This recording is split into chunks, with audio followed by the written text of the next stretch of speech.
It's crazy because there's a certain number of money where you don't care anymore. Right. Because I still care. The fuck you money. Yeah. Like let's say I'm worth anywhere from $2 to $5 million. I still care if I get blocked because it still fucks up my bag a little bit on the internet, at least. I have a friend, dude's probably worth like $100 million. He's hit that point where he has like fuck you money. Right. And whenever he goes live, it's the funniest shit ever. I was watching his live this morning, and he does real estate. So people go into it, like they rent his real estate properties. Right. And someone goes, have you ever thought about getting a facility for special needs people? And he goes, he said the most fucked up thing. He goes, does it look like I have the patience to deal with special needs people? If I wanted to deal with special needs people, I would just go on TikTok live like I'm doing right now. I got 500 special needs people in here. Damn. That's a great comeback though. And then I'm dying and everyone's like laughing. And then sure enough, he texted me like 3 minutes later because I was watching it and I put ha ha ha in the comments. He texted me like 3 minutes later, fucked myself. He goes, I'm banned for a week.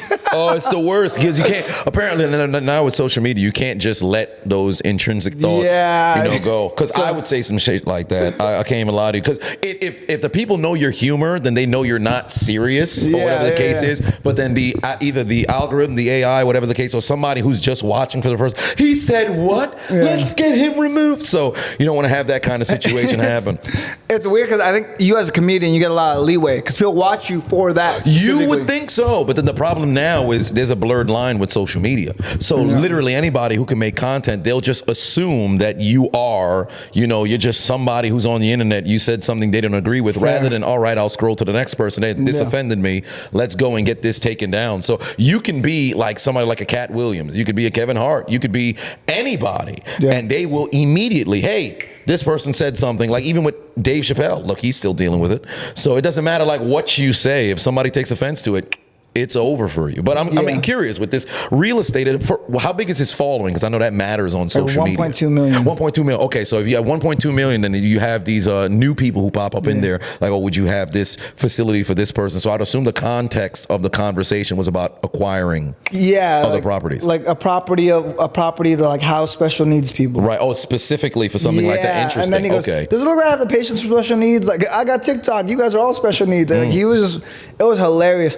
But the reason I bring that up is because that dude has fuck you money where he gets banned. He's like, I don't care. He's like, like he texted me. I'll read the text conversation. He literally said, fuck myself. LMFAO, weak ban, fuck my life. I'm banned. He's like, from live. I was like, worth it? He's like, needed a break anyways. Right, fair enough. But just banned just from live. Yeah. Oh, so he still has active. So at least he can post on videos and things of that nature. Yeah, just can't go live. Okay, fair enough. And then it's just on one platform though. Yeah. Okay. Yeah, that's not too bad. So you could always funnel to a different platform. Yeah, I mean, if you have multiple platforms, that's the coolest part. But yeah, he has like fuck you money. So he'll just say stuff. The other day, it was actually hilarious. He was saying, people were like, invite me over, because he was showing his house. He's like, I'm going to have a black party. And it's like only black people can come. It's hilarious. See, when you got that kind of money, you can say whatever the fuck you want. And like I was like, yo, this is sketchy territory. But black people were loving it. They're like, oh, I want to come too. And he would look at the names and he would look at the pictures and be like, oh, Rebecca, let me look at your picture. Yeah, Rebecca, you can come. Eduardo, I don't know, Eduardo. The name Eduardo's kind of sus. Yeah, you're kind of trying to sneak your way in. You can't blackface your way in. Yeah, and it's like the Family Guy card where they hold it up. Yeah. Where you have the different skin tones on the card. Like, oh, there was a guy. You all right? There was a guy, Tyrone. He's like, Tyrone, I didn't even got to check. I know you're with the name. Yeah. So yeah, funny. You gotta have yourself a black party, but then you have that kind of money, people will show up. All right, well, you got a black party, then you have a white party, then you have the other party, because they can't say, oh, well, this guy's being discriminated, because the moment that you open it up for every single race to now go in there, it's just a different, different day, different event, so you make it work. So what cutoff number is for you? Would you say is the black? The black party. Black party. What's the cutoff number for you for what you would consider fuck you money? 100 million. 100 million. Okay. Never have to work a day again in your life. At 100 million, you are just like right now. I think we talked about this before too. I could still go broke. I could still like struggle with things, right? Like I might have money, but after 2 years, especially living the life I live. Right. After 2 years, starts to get real. You know, it's funny, years. and I'm glad that you brought that up because a lot of people, they have a misconception of what their cutoff period would be. Because let's just say if you win the lottery, you get like $3 million. People are like, man, I'll never have to work again. Yes, you will. Yes, you will. Because how long will you be able to stretch that money? And the thing about having money is it's enticing. So like, if you don't have money, it's one thing if you don't have money because then you don't have the need to spend. Right. But the second that you have money, let's say you have $3 million. Like if you have no money, oh, I only make 50 grand a year. You don't really care to spend. Like you're gonna be like, okay, well I can survive on 50 grand a year. Yeah. The second you get 3 million, Dave, it is closing the thing. It's coming down.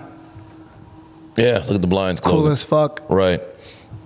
And then you were saying with the. But then when you have 3 million, are you gonna live? Let's say you have the money. Are you gonna live the same $50,000 a year lifestyle? No, you're not. More often than not, no. Because you're like, oh wow, look what I can do now. And since you're so like pent up, like from saving all your money for the entire time, and you're so fucking like frugal, when you get that 3 million, you're like, you know what? Let's spend it. I can do it now. Oh, I can afford to take that vacation.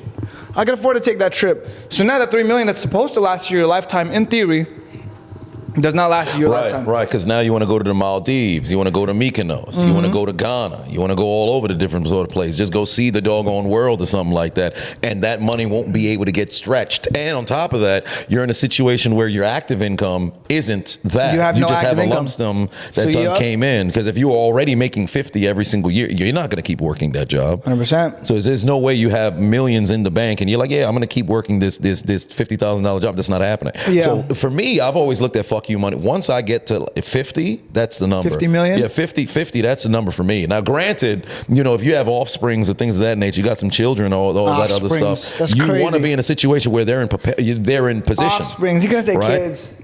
You're like kids, offsprings. Offsprings. Dave always separates Right. himself from things that are too affectionate. What do you call your girlfriend? Oh, a primary coital appointment.